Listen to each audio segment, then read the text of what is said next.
Leader Bramnick. Assemblyman Schaer.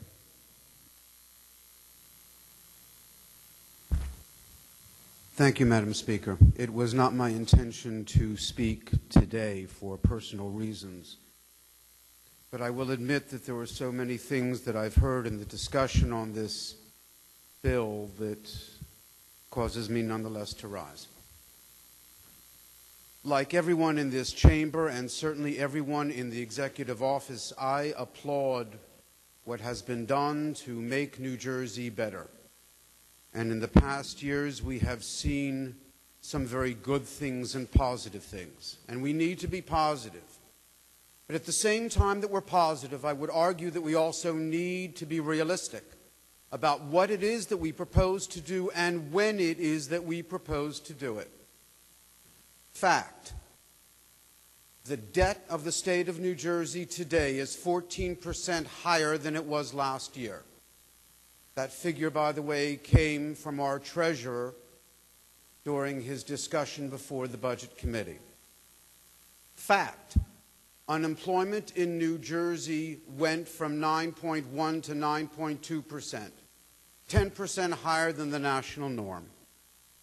Fact: the Office of Legislative Services looked at this budget and saw this year and next year a $1.4 billion problem. The administration sees it at $700 million.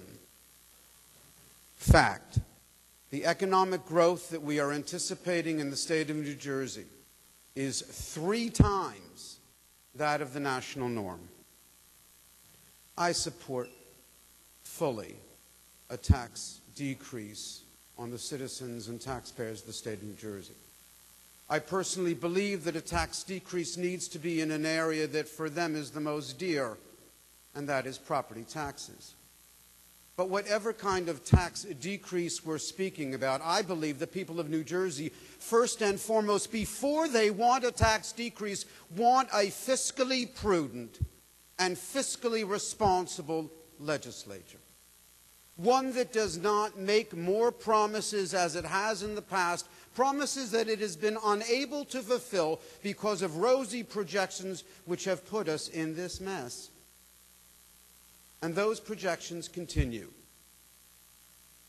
Will the people of the state of New Jersey wait 6 months to ensure that the budget projections are such that we can afford the $183 million?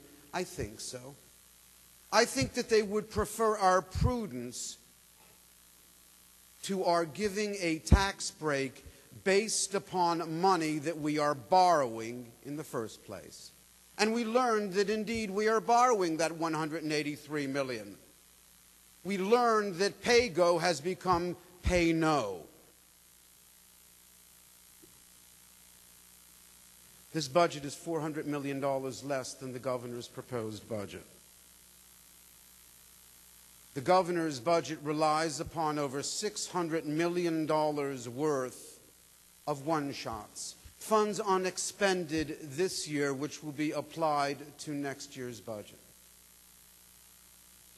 I personally will tell you that I will vote for this budget.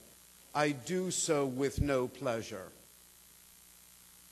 But I believe, first and foremost, that if the message that my colleagues will be sending is that Democrats do not want tax relief, that is unfair, it is unjust, and it is incorrect.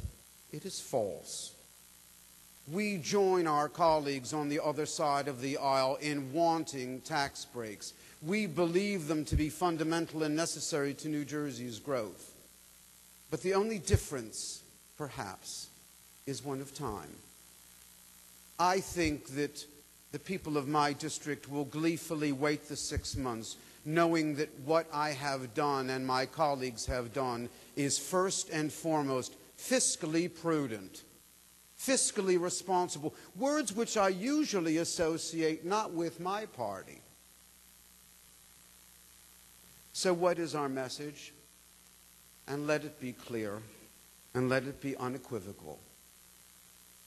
There was a movie that my son showed me that I otherwise would not have seen, where one of the quotations, I believe, coming from the star in the movie was, "Show me the money."